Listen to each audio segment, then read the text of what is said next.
estamos hoy? Espero que muy bien. Desde acá, desde Radio Pichincha, les abrazamos, les saludamos a todos nuestros amigos y amigas que ya se conectan esta mañana para compartir este programa hasta las 10:30 en 95.3 FM, 94.5 en el noroccidente de la provincia. Pregunta, ¿cómo califica el servicio del registro civil? Bueno, malo, pésimo. Bueno, esa es la pregunta que tenemos planteada el día de hoy a través de nuestras redes sociales. Vamos a seguir revisando y repasando los temas. Amaneció frío, amaneció muy frío. Ahí está la pregunta en esta mañana. Nuevamente les repito, ¿cómo califica el servicio del registro civil? Bueno, malo, pésimo. Queremos que nos responda en todas nuestras redes sociales. Les decía que amaneció frío, helado en realidad, y bueno, las fuertes lluvias han provocado también emergencias en varias provincias, entre ellas Pichincha, y continuarán hasta el 29 de octubre. Las fuertes lluvias que azotan a gran parte de Ecuador durante los últimos días han provocado varias emergencias en la Sierra y Amazonía, mientras el Instituto Nacional de Meteorología e Hidrología, INAMI, advierte que las precipitaciones continuarán hasta al menos el 29 de octubre, es decir, hasta el día de mañana. Pero bueno, es tiempo de lluvias, ¿no? Según el reporte oficial, las provincias más afectadas son Carchi, Imbabura, Pichincha, Cotopaxi, Bolívar, Tungurahua, Azuay y Loja en la sierra, además de Sucumbíos, Napo, Morona, Santiago, Zamora, Chinchipe y Pastaza en la Amazonía, aunque bueno, en la Amazonía o llueve o hay diluvio. En estos territorios se prevén aguaceros intensos acompañados de descargas eléctricas, ráfagas de viento y posible caída de granizo. Así es que bueno, ya estamos ahí alerta, muy pendientes de lo que pasa en cada uno de estos territorios, acá en la capital, en el distrito metropolitano de Quito también, las emergencias y la respuesta inmediata que puedan dar las autoridades desde el municipio capitalino y desde el gobierno nacional. Otro tema, les contamos también a través de su cuenta de X, el asambleísta Luis Fernando Molina informa que la CIDH abrió un expediente tras la petición del Frente Parlamentario por los Derechos Humanos para garantizar el respeto a la vida, la integridad y la libertad de todas las personas en el contexto del paro nacional. ¿Qué significa esto? Que toda la represión en el paro nacional, las muertes del paro nacional deben ser investigadas, van a ser investigadas, y ya se ha abierto este expediente que tendrá que ser, por supuesto, nutrido con los aportes de las organizaciones de derechos humanos, los mismos parlamentarios, los asambleístas que pues también le han dado seguimiento, los testimonios de las víctimas. Todo esto debe transparentarse. El mundo debe conocer lo que está pasando acá en nuestro país y todo lo que ocurrió durante el paro nacional. Mientras continúa la violencia, de enero a septiembre de 2025 se han cometido ya 6.797 homicidios intencionales en Ecuador, es decir, cada 58 minutos ocurre un asesinato, son 25 crímenes al día.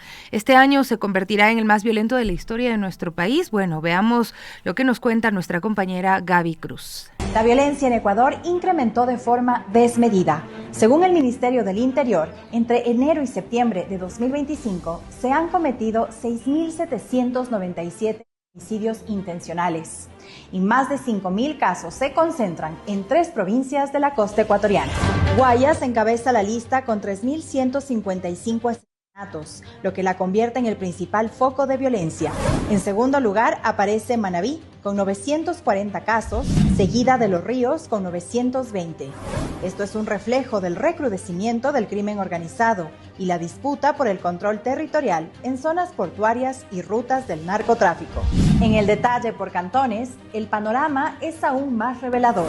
Guayaquil registra 1.984 asesinatos, es decir, 1 de cada 4 homicidios del país se registra en esta ciudad. Le siguen Durán con 438 casos y Manta con 300. 2 ciudades con puertos que, según investigadores de seguridad, se han convertido en puntos estratégicos para el tráfico de drogas. En Portoviejo y Babahoyo también se reportan altos niveles de violencia, con 251 y 247 asesinatos respectivamente. En nuestro país, una persona es asesinada cada 58 minutos. 25 crímenes se cometen a diario. Esto, pese a que el gobierno de Daniel Noboa asegura que combate la criminalidad, pero al parecer no es nada efectivo. Pero no es todo. Los 6.797 homicidios intencionales de 2025 son mayores en un 36,76% respecto a los 4.970 asesinatos cometidos en el mismo periodo de 2024. Si esta tendencia se mantiene, este año se convertirá en el más violento en la historia de nuestro país y colocará a Ecuador como uno de los países más violentos del mundo. Lee la nota completa en radiopichincha.com. Bueno, es gravísimo ver la cantidad de muertes violentas que ocurren en nuestro país. También se han dado masacres, ¿no? De 4 más víctimas, en Esmeraldas 2, en Manabí 15, en Santa Elena 2, en Guayas 34 masacres, en El Oro 4, y pues en otras provincias también se registran masacres, ¿no? Sobre todo en la costa ecuatoriana, que realmente nos pone en una situación muy compleja como país. La violencia se sigue incrementando. En las localidades se hacen algunos esfuerzos, ¿no? Pero hay que decir que el monopolio de la fuerza está en la Policía Nacional, está en el gobierno. Sin embargo, pues acá en Quito también se están realizando desde el municipio algunas políticas, se están realizando algunas estrategias, y el centro histórico sí ha mejorado 75% en seguridad. Los resultados analizaron el impacto de las políticas municipales en la reducción de la inseguridad en el centro histórico. Gaby Espinosa nos cuenta más.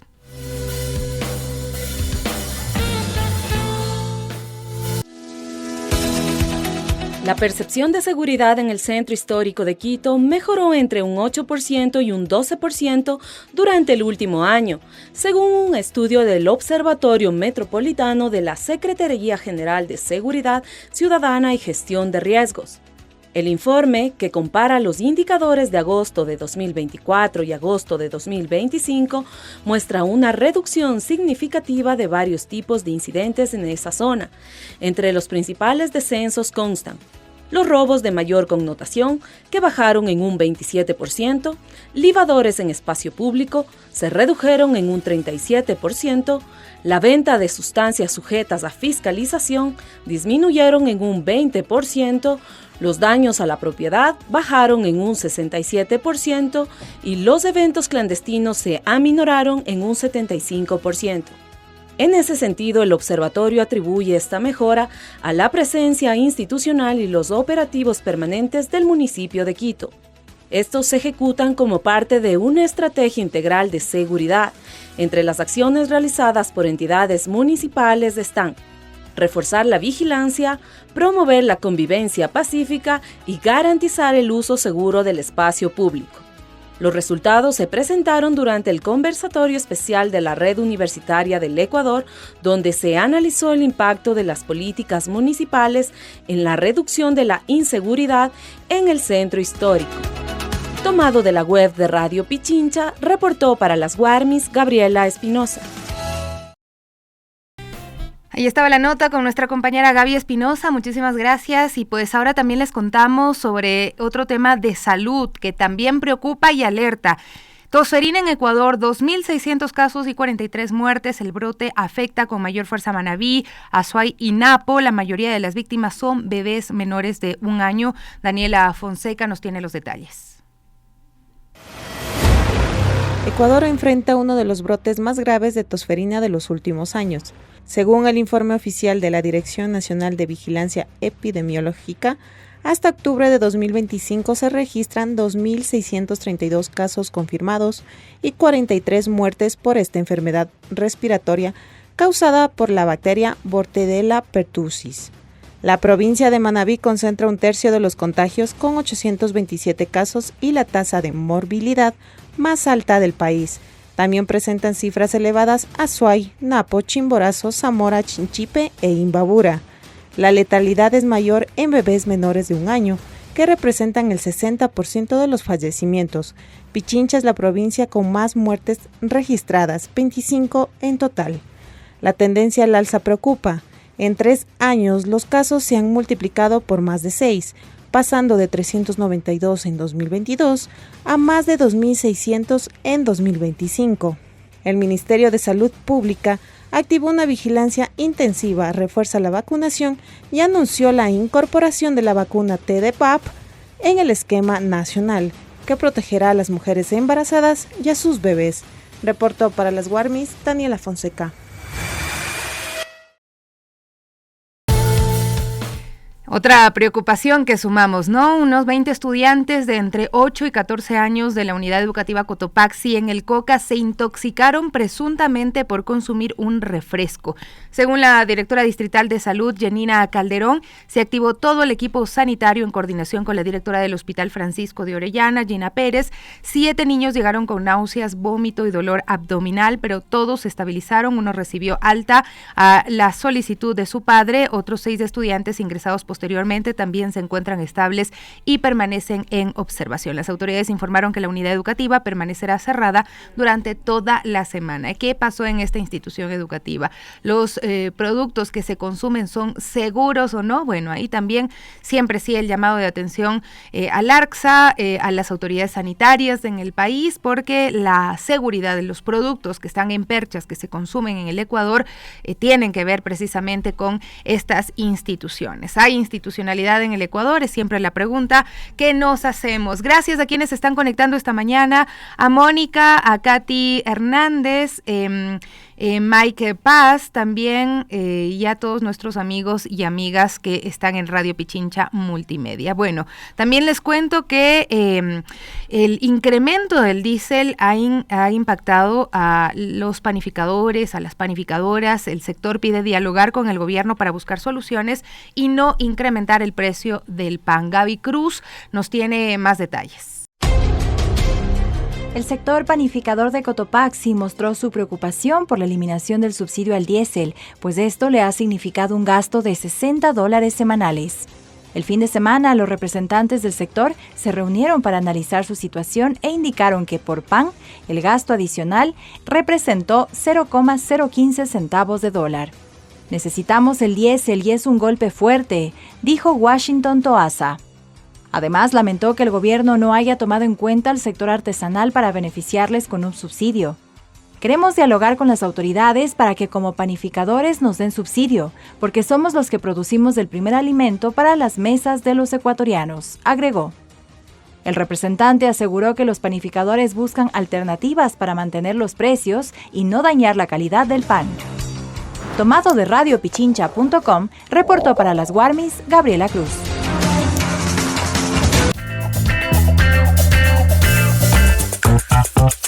Tema del día.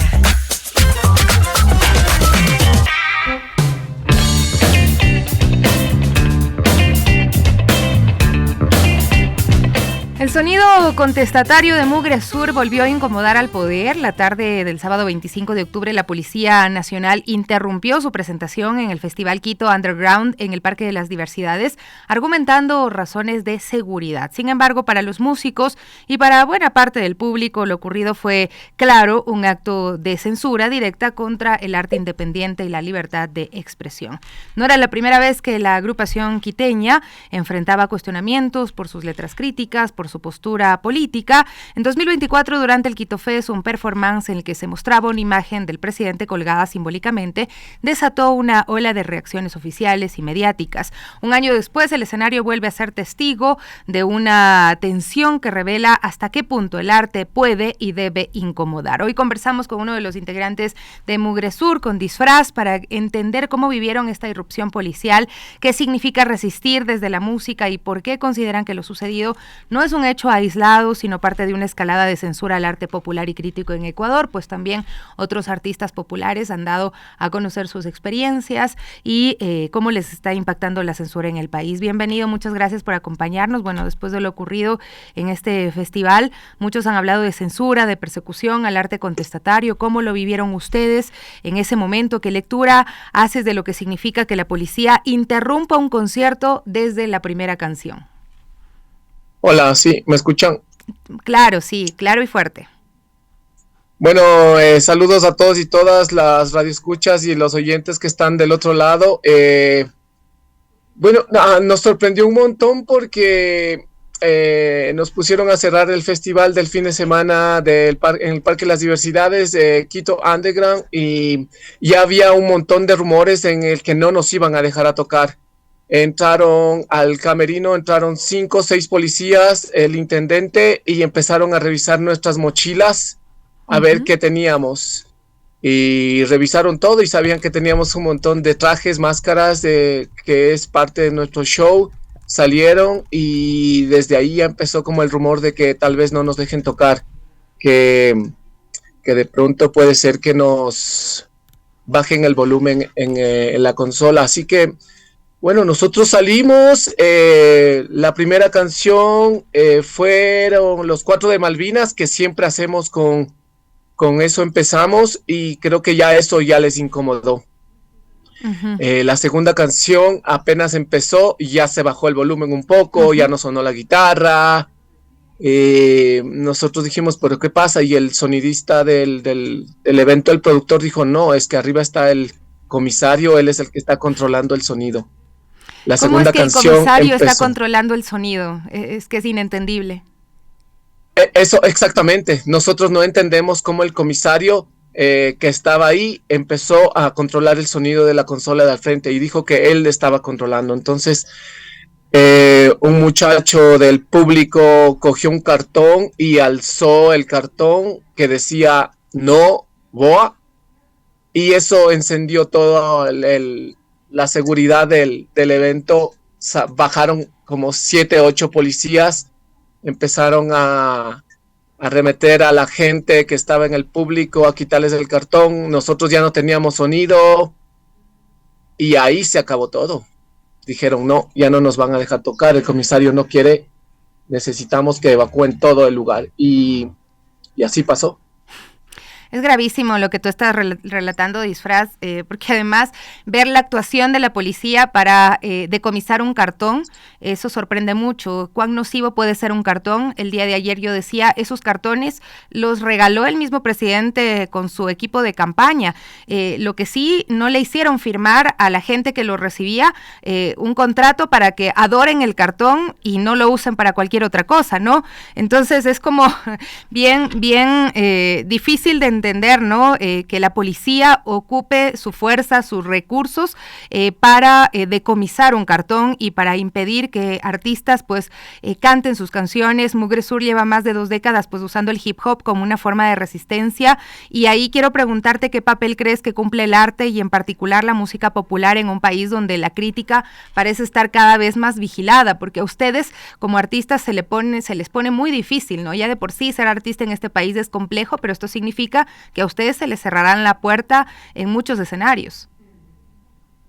Imagínate, nos han censurado ese día, nos han mandado algunos mensajes, compañeros, diciendo que les dijeron que a Mugre Sur no se lo puede poner en ninguno de los festivales hechos por el Estado. Ni siquiera de acompañantes, ¿no? Porque como tenemos a veces feats con otras bandas que de pronto se presentan, entonces han dicho que no, la banda Mugre Sur no puede presentarse en ningún formato del Estado ecuatoriano.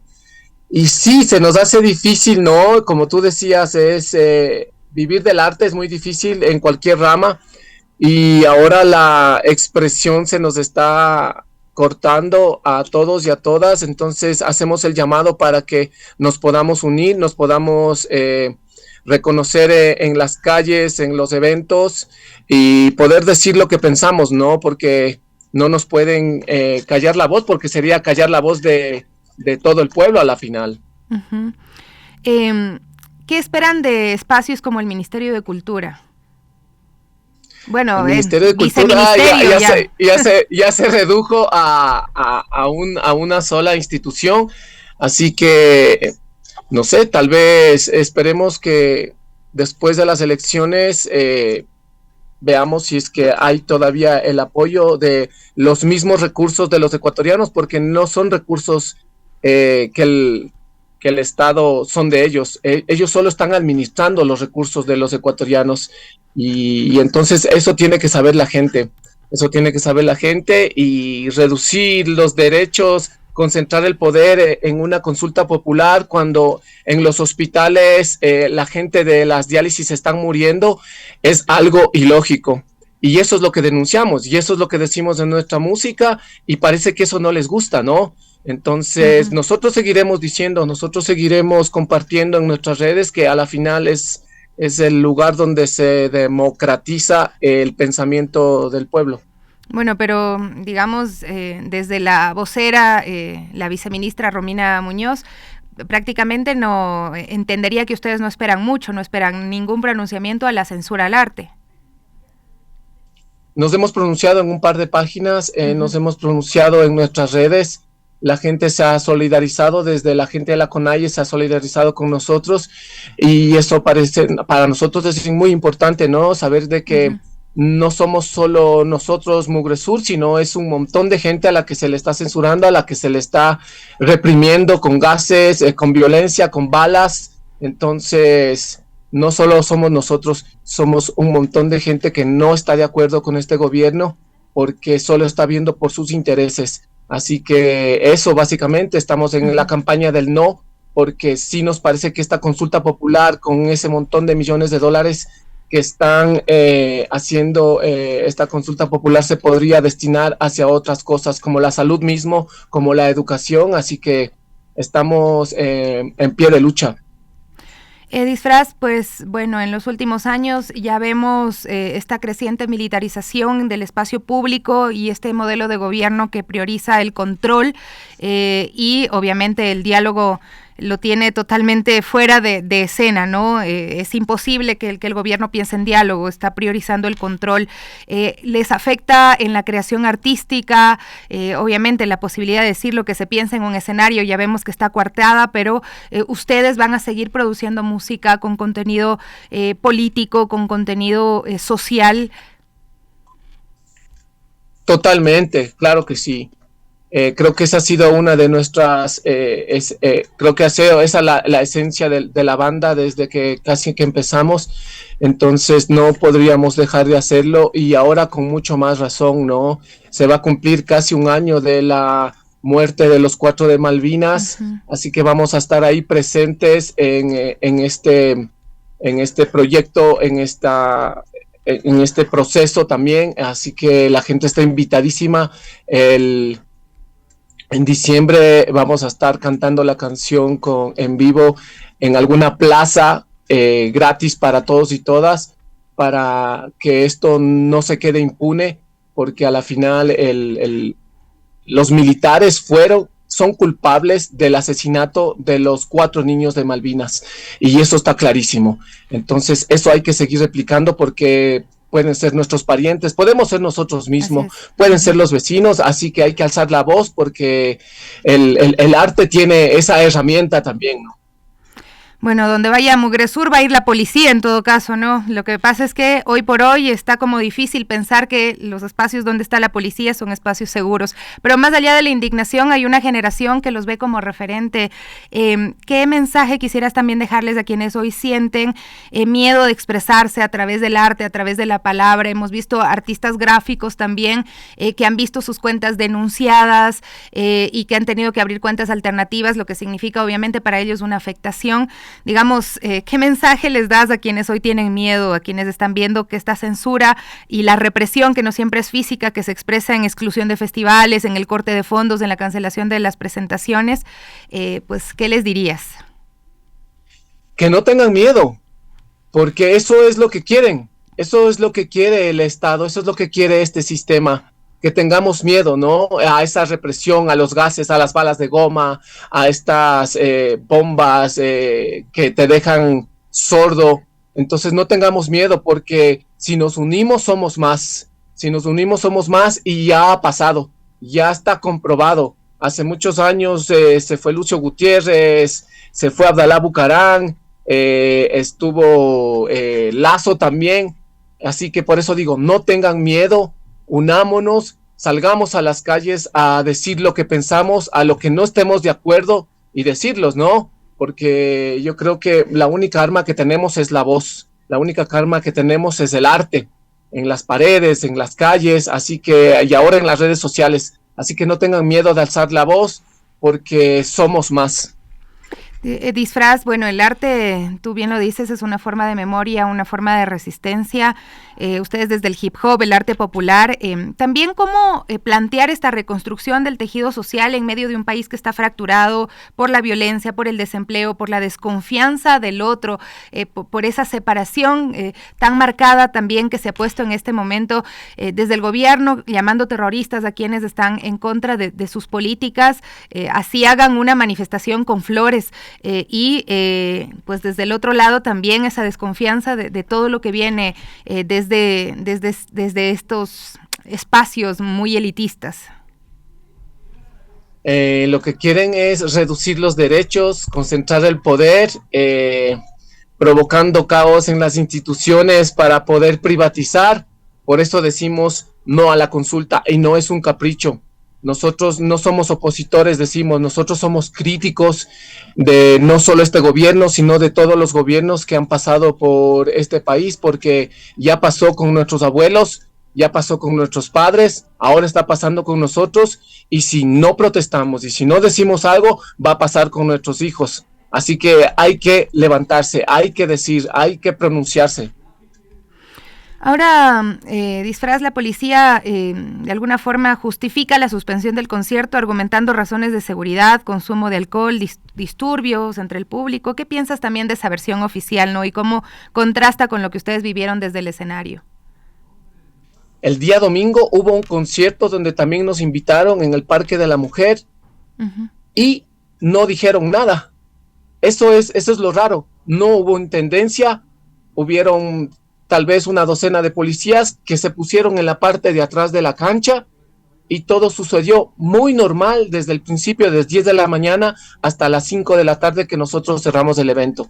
Es muy raro eso, de que en un día antes nos hayan censurado y al otro día ellos mismos sabían que nosotros tocábamos el día domingo y no pasó nada. Entonces quiere decir que el intendente o el comisario que estuvo a cargo del concierto del día sábado, pues tal vez nos tiene, no sé, no nos quiere, no quería que ese día nos presentemos. Entonces es algo muy contradictorio de lo que ellos están argumentando del día sábado. Y encima de eso, el día domingo había mucho más gente que el día sábado. El día sábado había tal vez unas 500 personas máximo. El día domingo había más de 3,000 personas. Entonces, argumentar de que había demasiado alcohol o que había demasiadas sustancias, eso es algo ilógico. Hay un montón de videos que están en las redes y que lo único que se alzó es un cartón, el mismo cartón que regala el gobierno. Entonces, no sé de qué estamos hablando, de cuál es el motivo de poder haber censurado un día antes del concierto. Disfraz, bueno, ustedes pasaron también por, digamos, la censura y también por críticas tras el Quito Fest del año pasado, ¿no? Con su performance. Y bueno, ¿cómo ves tú el tema del arte, de hasta dónde ir, de cómo expresar, de cómo se manifiesta el arte? También, ¿qué dirías y cómo lo explicarías? Bueno, yo creo que el arte es el código del ser humano más primitivo, ¿no? El arte como tal es, no sé quién dice qué es arte y qué no es arte. No sé quién lo identifica así. Yo creo que es eso, ese es el sentimiento más primitivo del hombre, ¿no? El hacer jeroglíficos hace muchos años en las cuevas, tocar tambores, hacer música. Yo creo que eso es algo muy natural del ser humano y no dejarlo hacer es como quitarle esa parte de lo primitivo, de lo humano. Entonces, pero bueno, después, no sé, la élite o los discursos de la academia empiezan a poner este sinónimo de qué es arte y qué no es arte. Entonces, ahí es cuando la gente o los artistas empiezan a ser reprimidos, ¿no? A decir, no, si ese garabato en la pared no es arte, eso es vandalismo. Entonces, pero no, si yo pasé por aquí y dejé esto porque hay una propaganda de un gobierno que también no pide permiso para poder poner en esta pared. ¿Por qué yo no podría poner mi nombre aquí? ¿Cuál es quién me dice que no? Si cualquiera lo puede hacer, a eso me refiero, ¿no? O sea, ¿quién determina qué es arte y qué no es arte? Entonces, son expresiones del ser humano al final, ¿no? Y pues estamos hablando Totalmente. De que en este país se supone que tenemos el derecho a la libertad de expresión, que bueno, cada vez es más difícil expresarse en realidad. Disfraz, muchísimas gracias.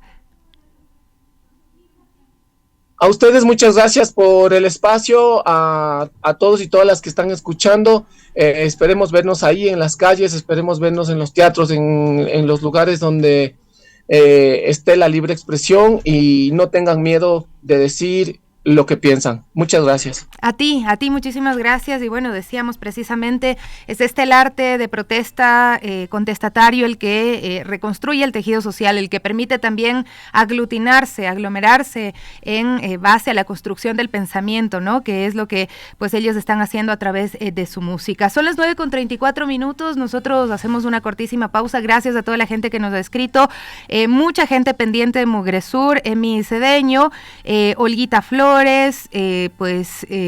Giovi Toscano, Susana López, Santiago Jaramillo, Katy Hernández, a toda la gente que está, estaban pidiendo que cante la canción El que nos saltes de cartón. Bueno, no podemos poner música porque también nos censura el YouTube, el Google, ¿no? Estas grandes empresas también nos censuran, así es que bueno, en todo caso nos quedamos siempre pendientes de lo que haga Mugresur y pues de lo que pasa con los artistas en este país. Hemos visto también otras bandas que han sido censuradas, cómo sus contenidos han sido muchas veces utilizados, manipulados. Cuando los usa el gobierno no pasa nada, pero cuando los artistas usan sus propias voces para emitir sus criterios, su pensamiento, pues ahí la cosa ya es diferente. Hacemos una pausita, volvemos enseguida con...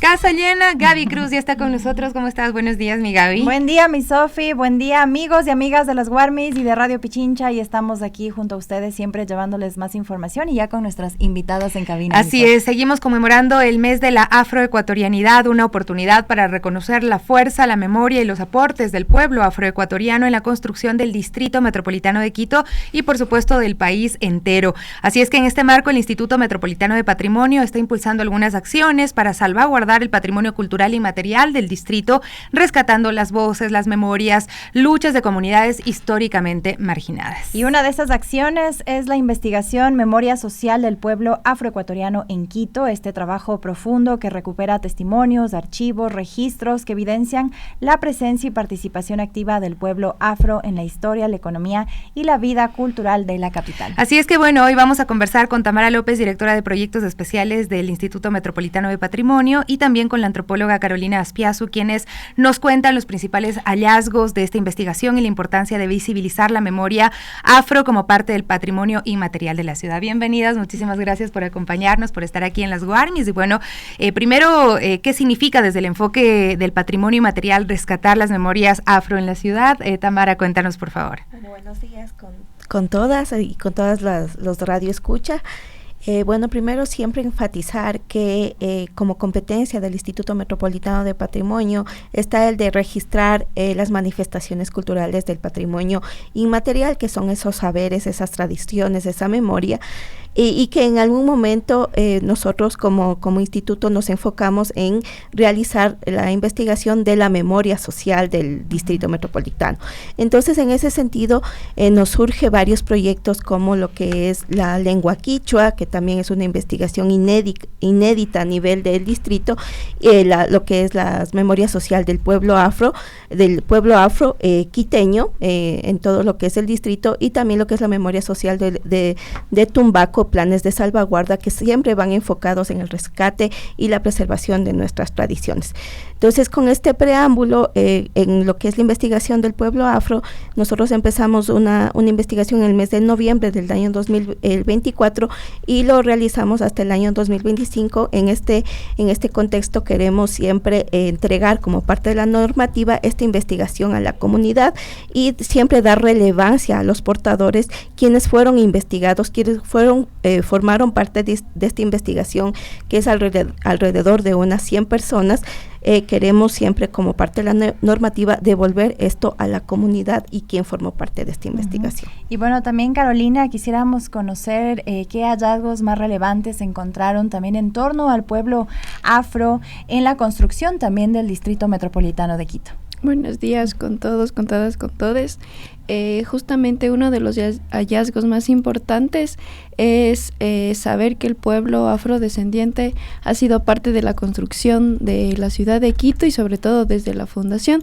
Justamente hay una, cerca de la Plaza Grande, hay una lápida, digamos, y en esta parte justamente se nombra a 2 hombres afrodescendientes, Antón y Salinas, que acompañaban en ese entonces a Francisco Pizarro, no como esclavos, sino como parte del grupo en este proceso de fundación. Entonces, pensar también que el pueblo afrodescendiente no son ajenos a la ciudad, no están de visita, sino que están y estarán y han estado como presentes en la construcción, fortalecimiento de esta ciudad. Tamara, ¿de qué manera pues esta investigación sobre todo contribuye a cuestionar los discursos racistas, las formas de exclusión estructural que aún persisten? Bueno, primero dar a conocer que esta investigación revela y manifiesta todos estos hechos históricos y de memoria desde la Fundación de Quito.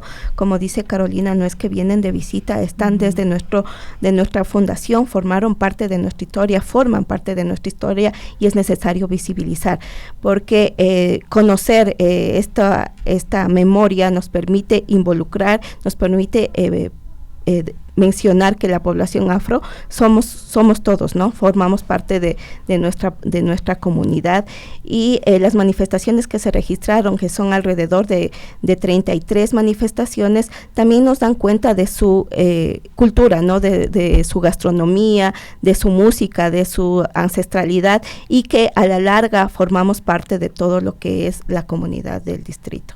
Y Carolina, también queremos conocer cómo participaron las comunidades afrodescendientes en este proceso también de investigación, en la devolución de información también.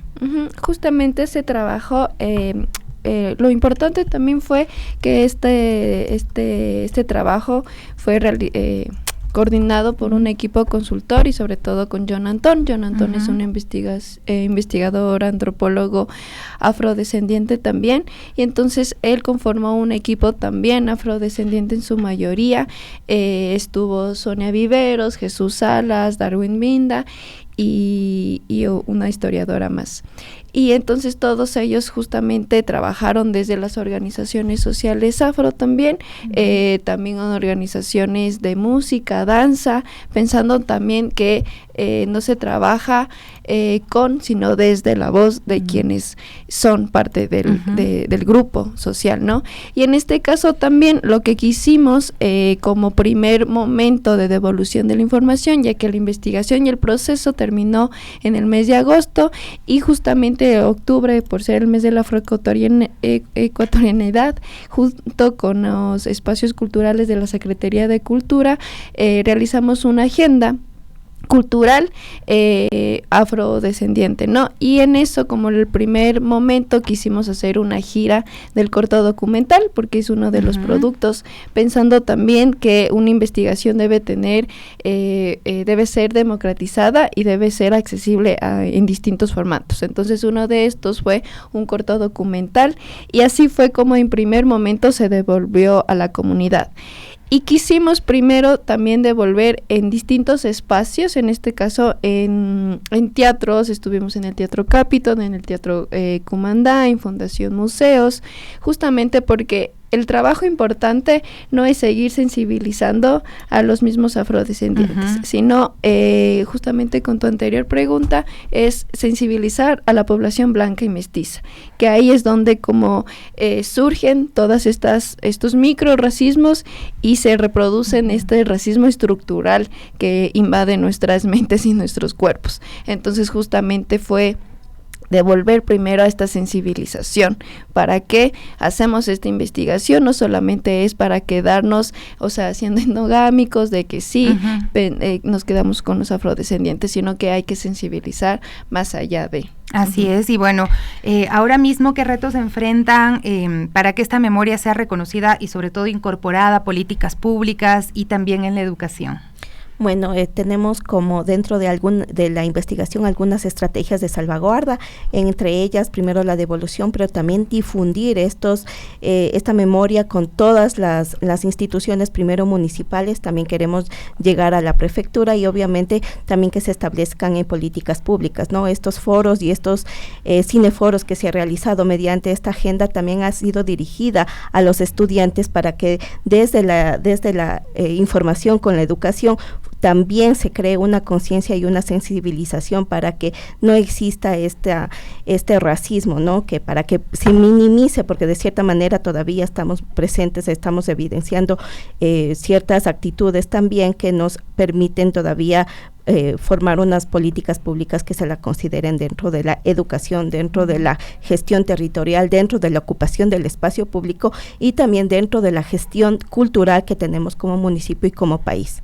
Y bueno, conocer si es que desde el instituto ustedes van a socializar esta investigación, si tienen planificado algo en torno a ello, para que quienes estén escuchando, estén interesados, puedan acceder también a toda esta información. Ajá, justamente como decía, lo importante de una investigación es después difundirla y promocionarla. Entonces, la tarea del Instituto Metropolitano de Patrimonio en su gestión es realizar, digamos, primero esta investigación, pero después, ¿qué hacemos? Es la implementación de estrategias de salvaguarda. Entonces, como primer momento está este primer paso, como que les comenté, que fue en el mes de octubre, esta gira del corto documental, para saber también el impacto y saber qué más tenemos que hacer. Pero dentro de estas estrategias de salvaguarda están 3 ejes: la educación, la difusión, la promoción y el fortalecimiento comunitario. Entonces, en estos 3 ejes nos vamos a basar para trabajar sobre la información que fue el resultado de esta investigación. Pero para que las personas tengan acceso, dentro de la página del Instituto Metropolitano de Patrimonio está la investigación y la investigación de que fue de el informe final de esta investigación que tienen acceso, pero también está otro folleto que es, digamos, una parte más resumida de la investigación que pueden tener acceso y para que sea como también de lectura más fluida. Y está el corto documental que también lo vamos a ir proyectando y vamos a programar también durante todo el año también 2026, no solamente en el mes octubre, sino no solamente es un día del pueblo afroecuatoriano, sino es como todos y de todas, todos los días. Entonces, justamente pensar este corto documental en una gira y en unas proyecciones. Entonces, como les decía, son diferentes formatos que están accesibles y que en este primer momento las páginas del IMP están como con la información para que puedan también tener. Muchísimas gracias por acompañarnos el día de hoy. Tamara López, directora de Proyectos Especiales del Instituto Metropolitano de Patrimonio, y Carolina Aspiazu, también antropóloga, quienes nos hablaban de esas memorias que construyen la ciudad del legado afroecuatoriano en Quito. Volvemos luego de una pausa. Estamos de regreso y pues hoy hablamos de una lucha profundamente humana, de esas que nos recuerdan que la dignidad también es un derecho al final de la vida. Y hace menos de un año pues falleció Pedro Restrepo, símbolo de resistencia y búsqueda de justicia en el Ecuador, ¿no? Durante sus últimos meses, su hija María Fernanda Restrepo, cineasta, activista por los derechos humanos, emprendió una batalla fuerte: lograr que su padre reciba cuidados paliativos en casa, rodeado de afecto y no de las frías paredes de un hospital. Y bueno, en esa experiencia que la marcó y también hoy la mueve a acompañar a otras familias que enfrentan esta situación muy similar. 2 madres, quienes ya nos acompañan aquí en cabina, Tatiana y Rosa, permanecen desde hace más de un año junto a sus pequeños hijos en el Hospital Carlos Andrade Marín. Los niños de apenas 2 años padecen enfermedades neuromusculares que los mantienen conectados a ventiladores. Los médicos han confirmado que podrían continuar su tratamiento en casa, pero el IES aún no autoriza esta atención domiciliaria de alta complejidad que lo haría posible. Así es, entre la desesperación y la esperanza esperanza, piden una oportunidad para volver a casa, ¿no? Para cuidar a sus hijos con amor, con dignidad. Y en este contexto queremos conversar con María Fernanda Restrepo, quien sabe de cerca lo que significa pelear contra la burocracia y el abandono del Estado, pero también lo que implica cuidar desde el afecto. Y también, por supuesto, nos acompañan Tatiana Pozo, que es la madre de Hugo, y Rosa Toapanta, que es la madre de Tiago. Ellas están aquí con nosotros en cabina también. Y bueno, quiero empezar con María Fernanda, porque tú viviste esta experiencia muy dura con tu padre, Pedro Restrepo, que es un símbolo tan importante para nuestro país, y aún así te tocó luchar tanto por esto. ¿Qué te enseñó esta etapa sobre el derecho a la vida digna y también a la muerte digna? El micrófono. Ahora sí. ¿Sí? Ahí te escuchamos. Muchas gracias, Sofi, Gabriela, por siempre brindarnos este espacio de reflexión. Las Warmis para nosotros es una casa, de verdad, Sofi. Te agradezco por eso y efectivamente este horror de vivir atrapado en 4 paredes dentro de un hospital, por más atención humana, dedicada que se tenga, que de algún modo nosotros la tuvimos en el hospital Quito Yesur, pero realmente no se desea este infierno a nadie. Los familiares que atravesamos esta vida de tener un paciente con una enfermedad catastrófica o una condición respiratoria como la vivió mi padre, ¿no? Digamos, de depender absolutamente de un ventilador mecánico y de vivir atado a un ventilador mecánico y atado a un encarnecimiento terapéutico dentro de un hospital, con sonidos de máquinas, con no estar todo el tiempo con ese familiar, es algo devastador. Y no me quiero imaginar ahora y no quiero, nunca quisiéramos como madres estar en los pies ahora de Tatiana, de Rosa, que han sido madres que están atravesando desde más de un año el vivir esta tragedia para sus hijos, un niño que por COVID entra y luego ya no tiene la fuerza de respirar y tiene que, digamos, tener un traqueostomo hasta ver cuándo puede salir de ahí con la fuerza, la gracia de Dios. Otro niño que también por otras condiciones de Guillain-Barré y neurológicas no puede respirar por sí solo. Sin embargo, desde un añito de edad viven en un hospital. Sus mamás tienen que viajar, ida por vuelta.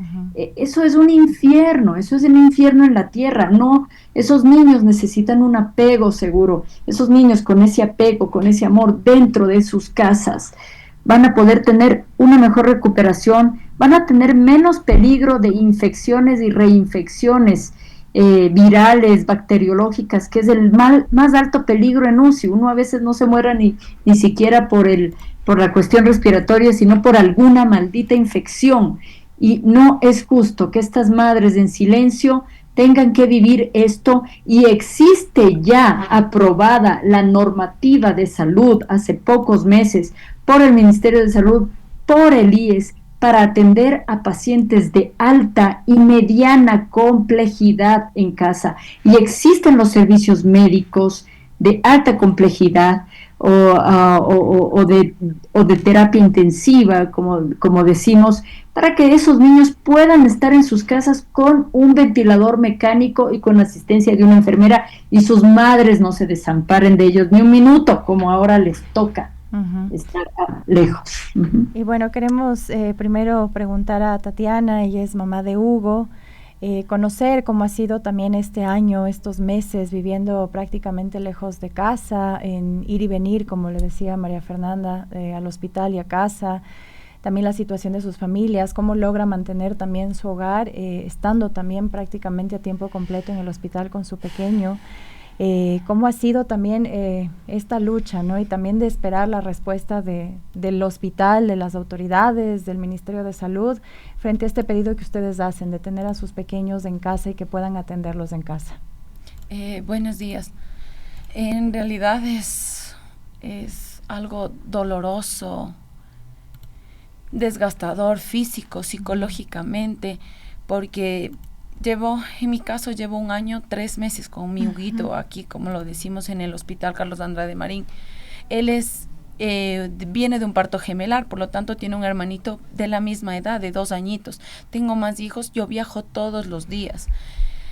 Súper doloroso, porque con el momento el gemelo de casa me llora, mamá, no te vayas. Huguito acá en el hospital en la tarde, que le digo, mi amor, tengo que irme, llora. Es doloroso como mamá, como dije, desgastador físico, psicológico. Nosotros, para llegar, dando gracias a Dios, en el camino se nos han puesto las personas correctas.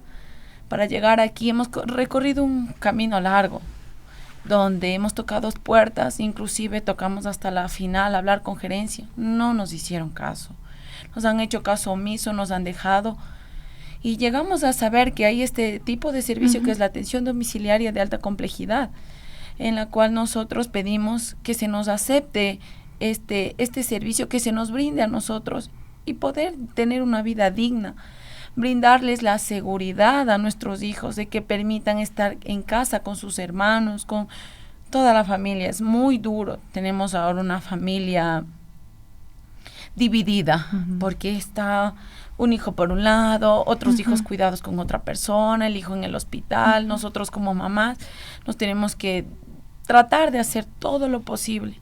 Para eso existe el IES, ¿no? Para la solidaridad. Esa es la función del Instituto Ecuatoriano de Seguridad Social. Y pues María Fernanda nos decía, existe la normativa que lo avala, hay una norma técnica que permite que se pueda hacer. Queremos conversar también con Rosa, la mamita de Tiago. Rosa, ¿cómo ha sido para usted también estos meses de vivir en el hospital? ¿Y qué le han dicho los médicos de que se pueda continuar el tratamiento en casa? ¿Qué necesitan concretamente para hacerlo posible? Buenos días. Bueno, mi hijo ya está 1 año y 9 meses en el hospital. A mi hijo le dio COVID. Debido a ese COVID ya no pudo respirar por sí solo, perdió sus movilidades musculares, pero con terapia y eso va recuperando. Y él necesita también un ventilador. Lo que sí es que para mí ha sido muy duro venir. No, yo no viajo todos los días, pero yo viajo pasando 2 o 3 días, pero mi otro hijito también tiene 6 añitos que también está estudiando. Mi mami me da cuidando, pero dice mi madre que no es igual que una madre cuidando. También tuve problemas con él, que él se quiso quitar la vida porque no paso con él mucho tiempo.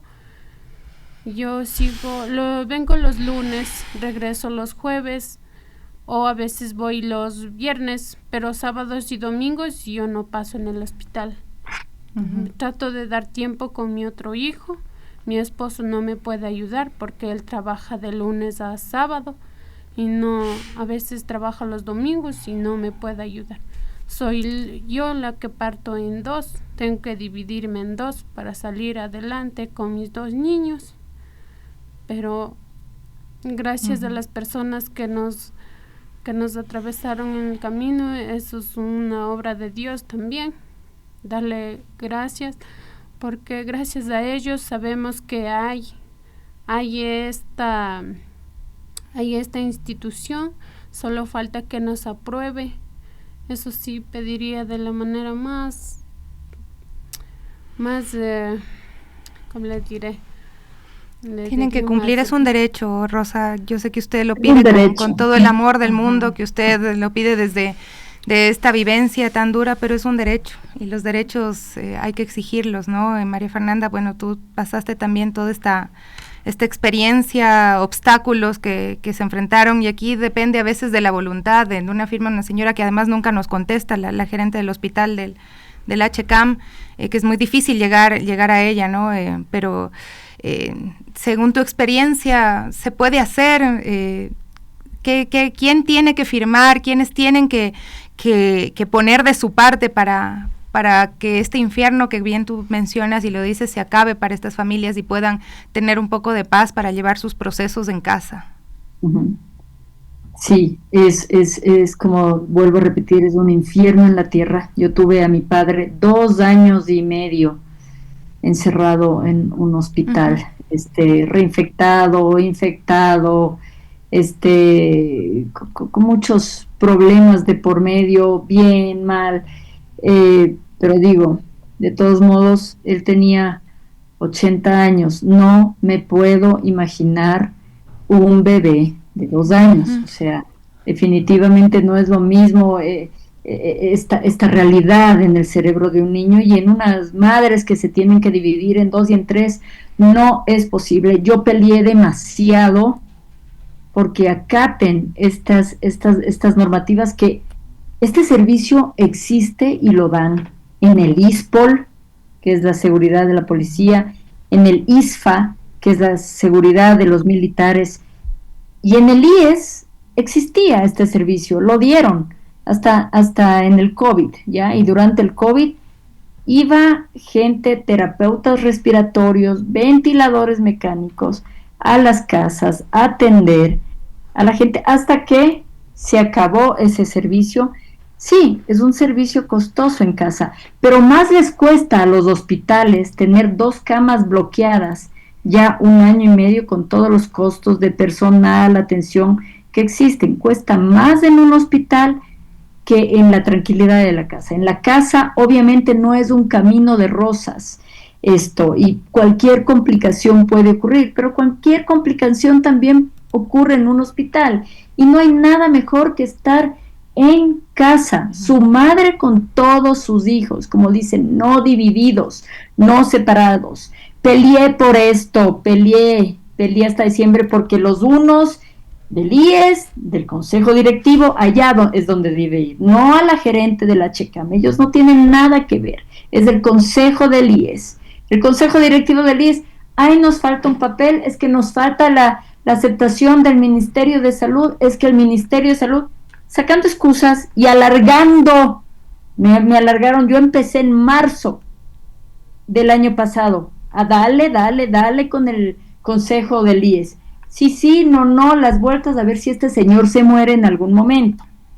Llegó diciembre y dije, a ver, ustedes dicen que el Ministerio de Salud no les quiere echar una firma, un sello para la aceptación de esta tabla de servicios médicos. Ustedes están diciendo eso, que están esperando con buena voluntad, porque se te muestran con mucha voluntad.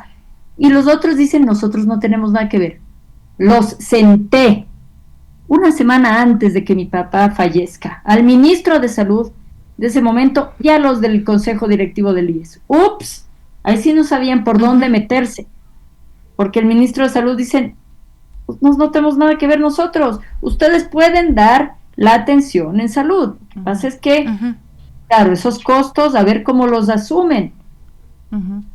Pero somos millones de aportantes. Así es. Y María Pónganse Fernanda, la mano en el pecho por 2 niños. 1 semana más tarde, que dijeron, ya se resolvió, porque los puse cara a cara, ahora sí, esto va a ir rápido, falleció mi papá.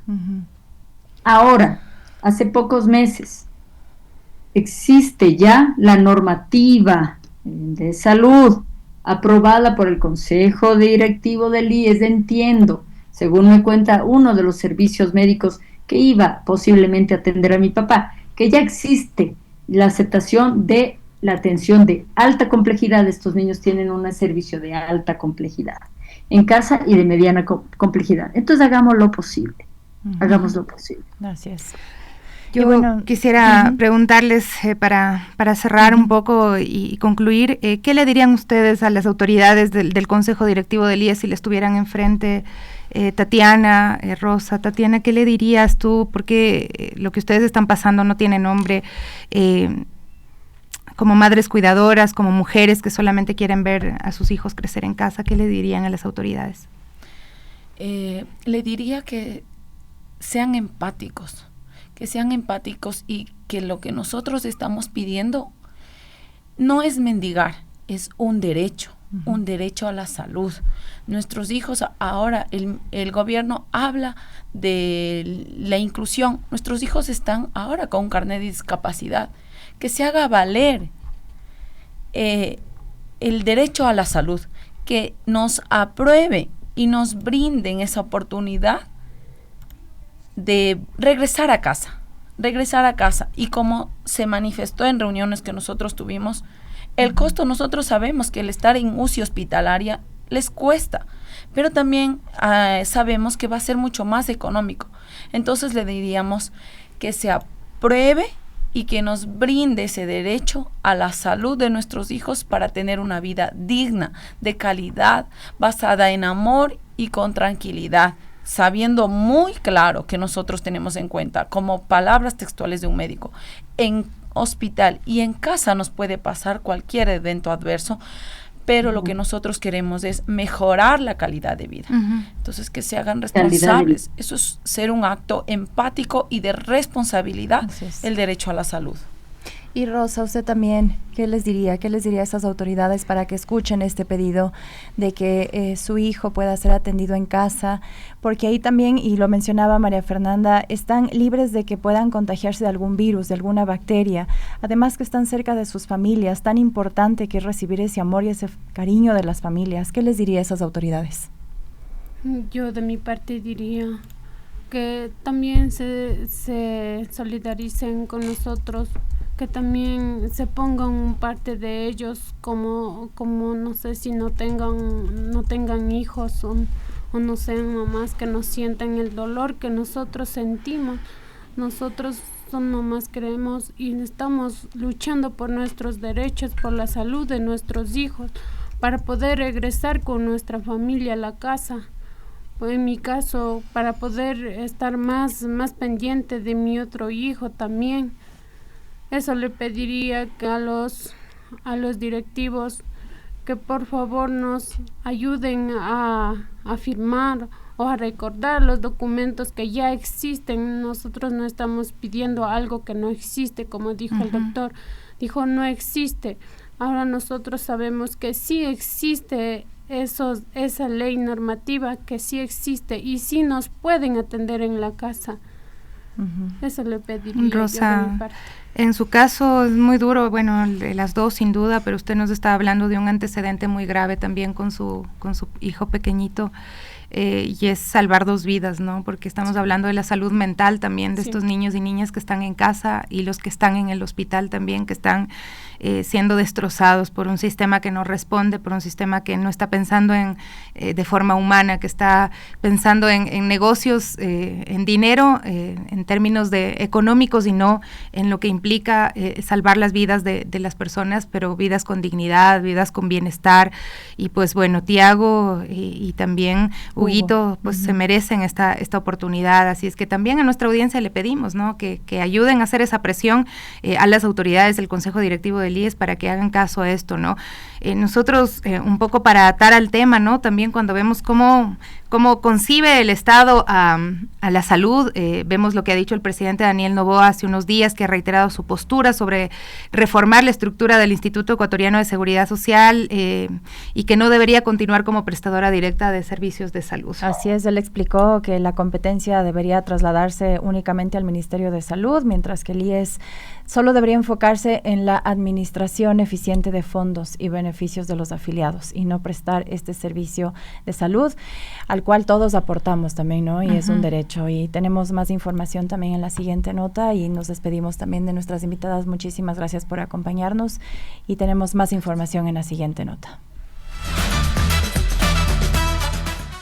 El prestador de salud no es que va a dejar el Estado o el sistema de prestar salud. Pasa la competencia al Ministerio de Salud Pública. No se toca el beneficio del ciudadano. El ciudadano lo sigue manteniendo, pero el hecho de que el mismo Seguro Social sea el prestador de salud complica las cosas, se contrapone también con el Ministerio de Salud Pública.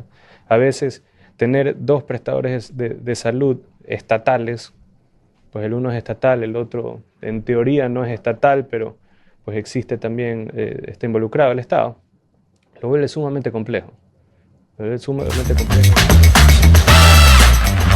Reportes en vivo.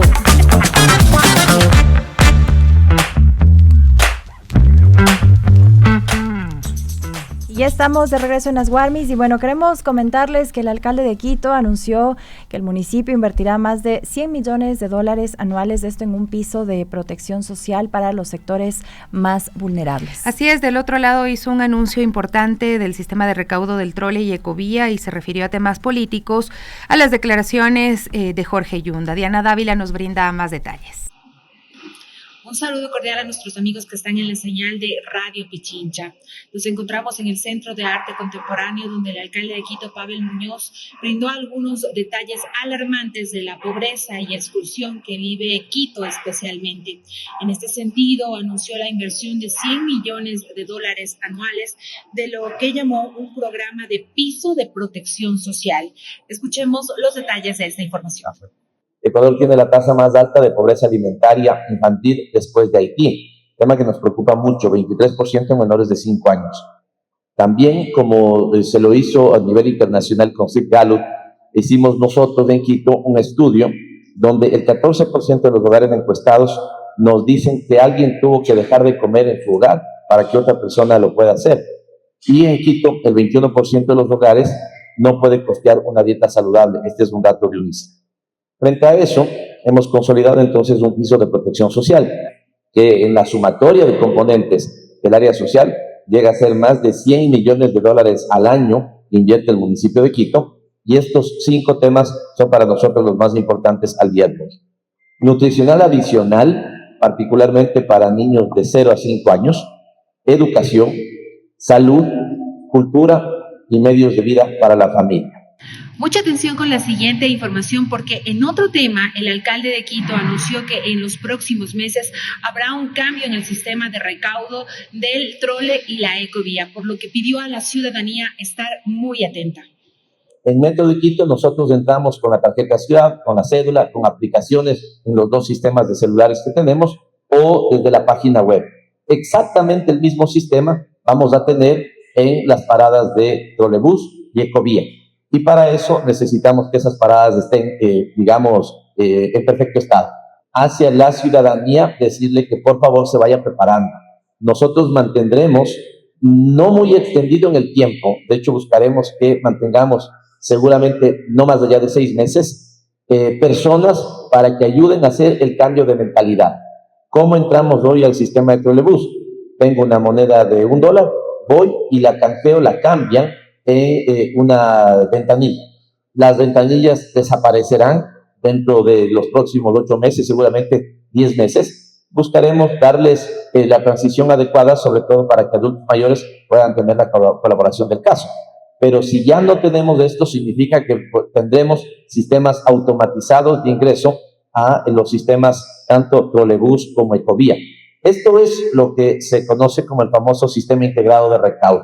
Es decir, ya un sistema integrado de recaudo, mínimamente en todo el sistema municipal, lo tendremos entre los últimos días de este año y los primeros días del próximo año, y por eso las intervenciones en las paradas. Finalmente, y en términos políticos, al ser consultado sobre los recientes pronunciamientos del exalcalde Jorge Yunda, Pavel Muñoz respondió contundentemente de la siguiente manera.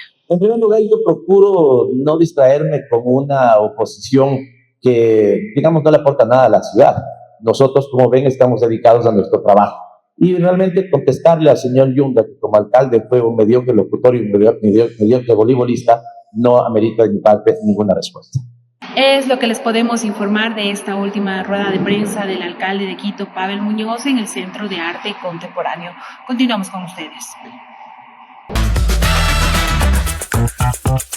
Tema del día.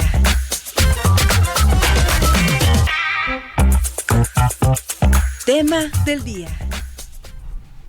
Bueno, y estamos de regreso. Queremos contarles que en Ecuador más de 2.7 millones de familias aún no tienen una vivienda digna. Esto se suma a la dificultad de acceder a créditos, los riesgos también de vivir en zonas vulnerables, y frente a este panorama surgen alternativas que buscan responder a una necesidad urgente, garantizar el derecho a un hogar seguro y accesible para todos. Así es que hoy le damos la bienvenida a John Jairo Tavares, experto en construcción, sobre la vivienda industrializada como una posible respuesta al déficit habitacional y a la desigualdad urbana. Bienvenido, muchísimas gracias por acompañarnos. Bueno, desde su experiencia, ¿por qué el acceso a la vivienda digna sigue siendo una deuda social en nuestro país? Gracias, Gabriela. Sofía, buenos días para todos. Definitivamente en Ecuador tenemos un déficit de 2.7 millones de vivienda, esto según el INEC.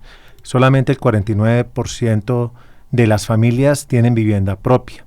¿Esto qué significa? Que hay una necesidad importante de poder satisfacer ese déficit que tenemos en el país, y ahí es donde la suma de todo lo que es la construcción en el país no alcanza a cubrir esa necesidad. Y también hay que tener en cuenta algo, solamente el 70% de la población no puede acceder a un crédito de vivienda. Entonces, ¿qué significa? Tenemos que pensar en soluciones que sean dignas, rápidas, económicas, pero también que se faciliten y se adapten a las necesidades. Y ahí es donde entra la vivienda industrializada con una muy buena solución. Así es, y justamente queremos saber de eso, ¿no? ¿Cómo podría convertirse esta alternativa en esta herramienta para reducir las brechas de desigualdad, mejorar también la calidad de vida de las familias? Sí, lo primero, tener en cuenta, nosotros vivimos en un país con un alto riesgo sísmico. Según estudios del Instituto Geofísico, aproximadamente hay un riesgo de un 2% que en los próximos 50 años exista un terremoto, Dios no lo quiera. Sin embargo, esto nos lleva a muchas reflexiones, y es cómo estamos construyendo en el país, bajo qué regulaciones, y también pensar en la sismoresistencia. Es ahí donde entran este tipo de soluciones que son sismoresistentes, son seguras, son adaptables. ¿Qué significa esto? Que son fáciles de construir en cualquier entorno, en zonas planas, llanas, en montaña, son fáciles de llevar, son fáciles de instalar, y la vivienda industrializada entra como una solución que también permite la rapidez y la velocidad en los procesos constructivos. ¿Y ahí qué papel debería tener el Estado, la empresa privada, las comunidades para impulsar modelos de vivienda que sean más justos, sostenibles y accesibles? Porque siempre se piensa en la vivienda social y se piensa en vivienda de mala calidad, vivienda que sean cajitas de fósforos donde no se pueda vivir bien en realidad. Sí, totalmente de acuerdo. No porque sea una vivienda social, tiene que pensarse que es una vivienda que se construye con materiales de baja calidad. Hoy en día podemos acceder a una vivienda de interés social, en vivienda industrializada, con buenos materiales, con buena materialidad, que tengan condiciones térmicas, acústicas, vuelvo y repito, sismoresistencia. Hoy por hoy el gobierno viene trabajando en un plan ambicioso que es construir 2.000 viviendas en los próximos 4 años. 200.000 viviendas, corrijo. Pero ¿qué significa esto? Que es un reto grande, porque ni con toda la suma de las constructoras que tenemos en el país podemos lograr un número tan ambicioso. Entonces es ahí donde entran todos estos sistemas alternativos como una alternativa para complementar la construcción tradicional y poder ofrecer este tipo de soluciones a más personas. Entonces ahí se suma la mano de obra privada, que hoy por hoy también está volcando a mirar todo lo que es la vivienda industrializada, el gobierno que le está dando un espacio y una apertura a la industria nacional. Eso es algo súper importante también. Están generando un espacio para que la industria también pueda promover este tipo de sistemas y pueda llegar con un alcance mayor de soluciones al país para poder empezar a ayudar a cubrir este déficit, porque con 200.000 viviendas pues no se alcanza a cubrir el déficit, que es 2.7. ¿Cuánto cuesta una vivienda industrializada? Esos datos son interesantes. Una vivienda promedio de interés social puede estar entre los $400 a $600, depende de la ubicación, la tipología. ¿El metro cuadrado? El metro cuadrado. Pero cuando vamos a mirar una vivienda industrializada puede estar entre los $300 a $400 el metro cuadrado. O sea, que es una vivienda que va a ser mucho más accesible. Voy a colocar un ejemplo. Una persona que ya tiene un terreno y necesita construir una vivienda, pues este tipo de vivienda la puede desarrollar y construir aproximadamente con unos $15 a $18.000, puede tener su casa de 57 metros cuadrados, con acabados buenos, con confort térmico, acústico, y obviamente una vivienda duradera, permanente y con buenas condiciones de seguridad. Y bueno, también hablando de la accesibilidad a financiamientos, ¿no? ¿Cómo sería también este proceso para las familias? Claro, eso también es importante. Hoy por hoy en el BIES hay más de 1.5 millones de personas que pueden calificar a un crédito hasta de $9.000. ¿Y esto qué significa? Que con los planes que viene el gobierno hoy por hoy, que está dando el Miti, que está dando soluciones para que personas de bajos recursos puedan acceder al crédito, pero una vivienda también económica, le va a permitir dar la posibilidad a este nicho de mercado poder acceder a una vivienda. A esto pues también se tiene que sumar la banca privada, que deben venir con soluciones de créditos que permitan dar tasas mucho más atractivas y flexibles, que le garanticen a la población poder acceder a vivienda, que esto a veces ha sido un poco complicado por el tipo de costos que se maneja la construcción en el país. Muchísimas gracias por acompañarnos del día de hoy. Bueno, conversábamos sobre el tema del déficit habitacional y soluciones que hoy se están pensando también en el mundo con John Jairo Tavares, experto en construcción, ¿no? Y con esto nos despedimos, con un abrazo para ustedes también, amigos, amigas. Esto fue su programa Las Warmis. Mañana volvemos ya en el Pupo de la Semana a las 9 en punto. Sigan conectados a la señal de Radio Pichincha. Se vienen las noticias del Kike Show con Las Warmis. Hasta mañana.